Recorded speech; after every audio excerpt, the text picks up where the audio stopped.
Bom dia, uma ótima segunda-feira a todos. Estamos começando mais um Morning Call da Empire Capital, hoje dia 8 de julho de 2024.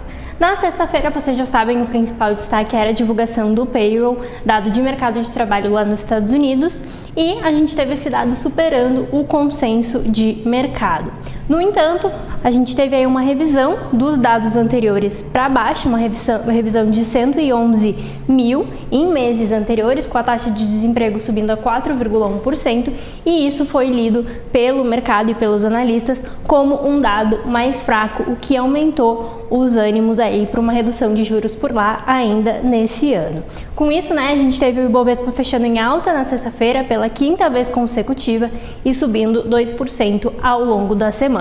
Já o dólar caiu novamente e fechou a semana cotado a R$ 5,46. Já falando um pouquinho dos destaques no final de semana, a gente teve destaque principalmente na Europa. A gente teve o segundo turno das eleições legislativas francesas e os resultados por lá foram surpreendentes. As pesquisas apontavam uma forte vitória da reunião nacional de Marine Le Pen e os resultados não mostraram isso, mostraram o triunfo da nova Frente Popular de esquerda, seguindo pelo Partido Juntos, que é a coalizão do presidente Emmanuel Macron, deixando aí então o resultado do partido da Marine Le Pen em terceiro lugar. Então nenhuma coalizão ali conseguiu maioria absoluta das cadeiras e isso acabou surpreendendo porque foi diferente do que as pesquisas indicavam.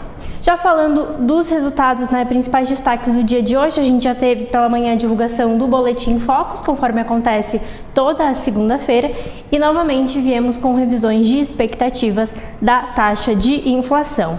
Então o mercado agora espera uma inflação em 4,02 para o final de 2024 e 3,88 para o final de 2025. A gente também teve revisão no PIB para cima nesse ano, para baixo no ano que vem, e revisão na expectativa de câmbio para o ano que vem.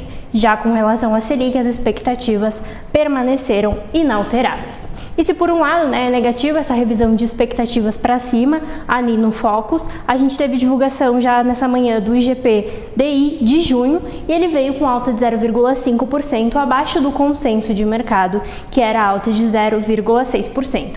O resultado também mostrou uma desaceleração em relação ao mês anterior, em relação a maio, quando a alta tinha sido de 0,87%. Então, um resultado mais positivo ali do IGP-DI.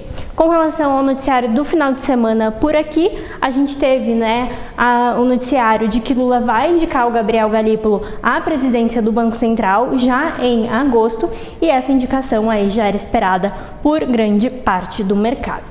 Hoje a gente começa o dia lá fora com as bolsas mistas, o Eurostock está subindo 0,6%, na Ásia a gente teve Nikkei caindo 0,3% e Xangai 0,9%, enquanto os futuros do S&P e do Nasdaq estão de lado. Para essa semana a gente tem agenda bastante movimentada, principalmente ali nos Estados Unidos. A gente tem o Jerome Powell, presidente do Banco Central norte-americano, falando no Senado amanhã e na quarta-feira falando na Câmara, e na quinta a gente tem dados de inflação, então vamos ter o dado de inflação ao consumidor de junho e o dado de inflação ao produtor na sexta-feira, então na quinta ao consumidor e na sexta ao produtor. Já com relação à China, a gente também tem dados de inflação por lá ao longo da semana. Esses dados vão ser divulgados amanhã à noite, terça-feira, e a gente também tem dados de balança comercial no final da semana. A gente tem a agenda mais esvaziada na Europa, mas só lembrando por lá, o Banco Central, os diretores do Banco Central já começam o seu período de silêncio na próxima quinta-feira. Aqui no Brasil, a agenda também mais cheia, com dados de inflação e dados de atividade. A gente tem na quarta-feira a divulgação do IPCA de junho, enquanto na quinta a gente tem dados de vendas no varejo e na sexta dados de setor de serviços. Então, agenda bastante movimentada lá fora. Aqui no Brasil também, divulgação de dados de inflação e de atividade.